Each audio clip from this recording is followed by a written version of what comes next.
pas là. Alors on invite encore M. Daniel qui a un mot à placer par rapport à ce livre. Est-ce qu'on peut l'encourager par des acclamations? Voilà, encore une fois, bonsoir. Permettez-moi, comprenez. À travers le livre de Madame Sandra que nous vous présentons aujourd'hui, vous allez d'abord comprendre le sens de la parité mal interprété par plusieurs, mais qui n'est simplement qu'une complémentarité entre l'homme et la femme, jamais l'égalité. Ça, c'est le premier élément.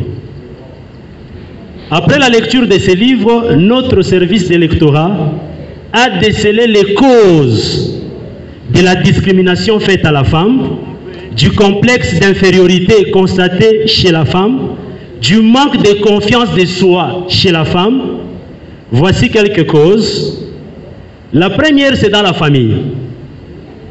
Déjà dans la famille, la jeune fille se sent inférieure au garçon par le fait qu'après avoir mangé, tout le monde peut s'élever et partir. C'est à elle de rester pour débarrasser la table. S'il arrivait que les parents manquent de moyens pour scolariser tous les enfants, les parents prennent la résolution de privilégier d'abord les garçons en avançant des raisons telles que la fille sera prise en mariage. C'est les garçons qui saura garder la famille. Or, selon ma petite expérience, c'est par contre les femmes qui savent bien garder les familles que nous les hommes. Et ça n'engage que moi, s'il vous plaît. Je vous informe aussi que ma maman n'a pas étudié, ma maman biologique, à cause de cela.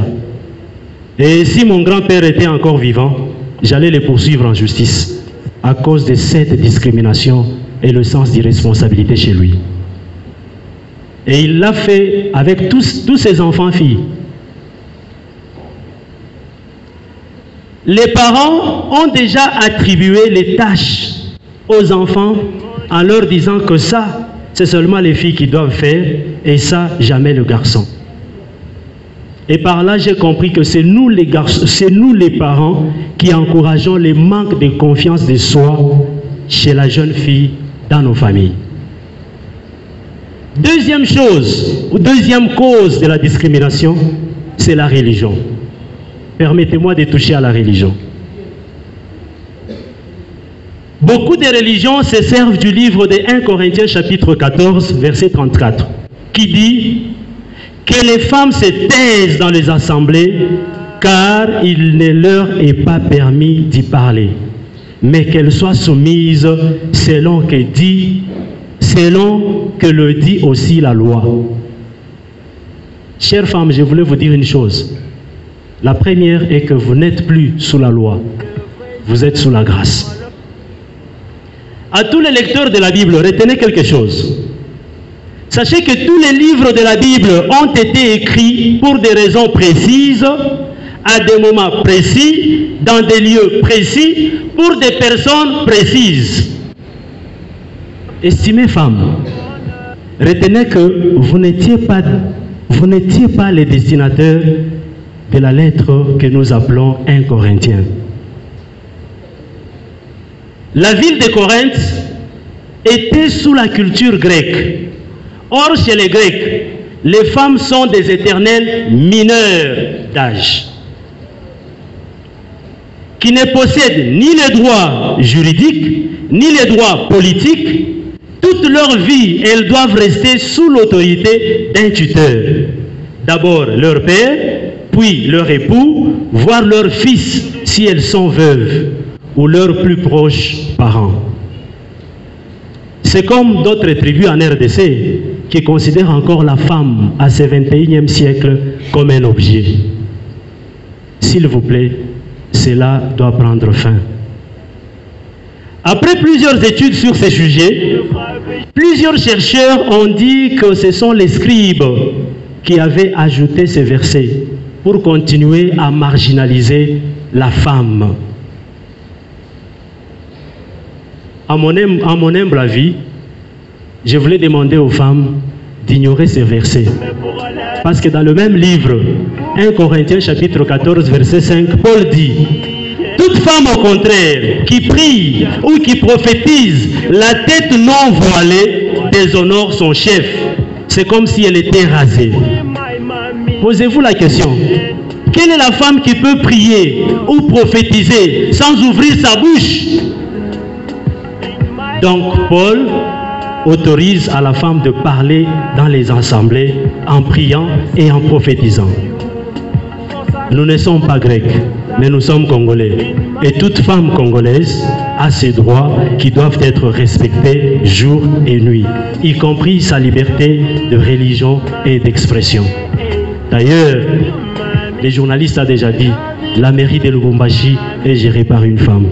Dites-lui de fermer sa bouche si vous acceptez le verset de 1 Corinthiens chapitre 14 verset 34.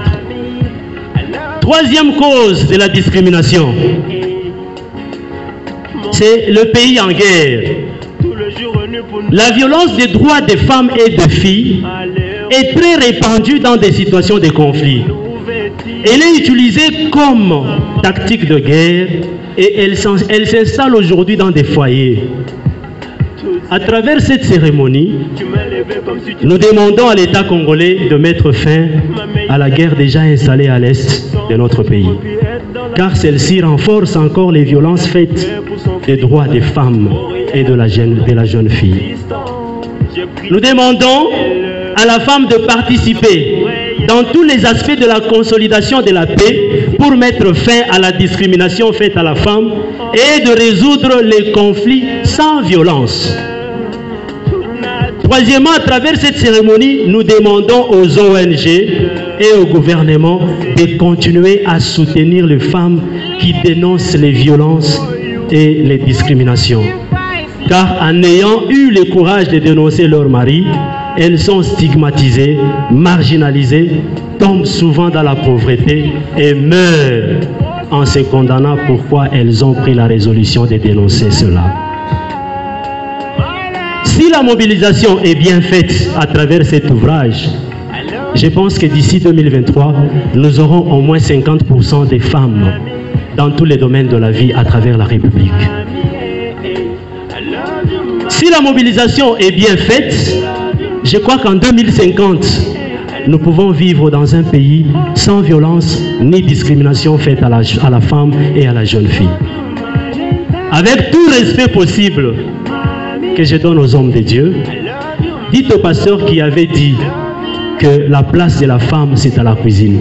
Dites-lui que M. Daniel Ebondo dit que la place de la femme c'est dans la politique. La place de la femme c'est dans l'armée. La place de la femme c'est dans tous les domaines de la vie pour contribuer au développement socio-économique de ces grands pays aux côtés de l'homme. Et lors de mon premier entretien avec l'écrivaine, Madame Sandra, j'ai compris qu'en elle, il y avait la soif de conscientiser les femmes. D'ailleurs, elle vient de le dire ici, mais c'est les moyens matériels qui manquent. C'est pourquoi nous vous demandons de soutenir cette écrivaine en achetant son livre, en véhiculant massivement son message, en organisant encore des conférences pour sensibiliser toutes les Congolaises. Et pour se faire entendre, pour faire entendre la voix de la femme jusqu'aux grandes instances. J'ai dit et je vous remercie. Est-ce qu'on peut encore l'encourager? C'était un beau discours. Un discours plein de sens qui a cherché l'équilibre. Alors on va donner la parole à l'assistance avant de passer au lancement du livre.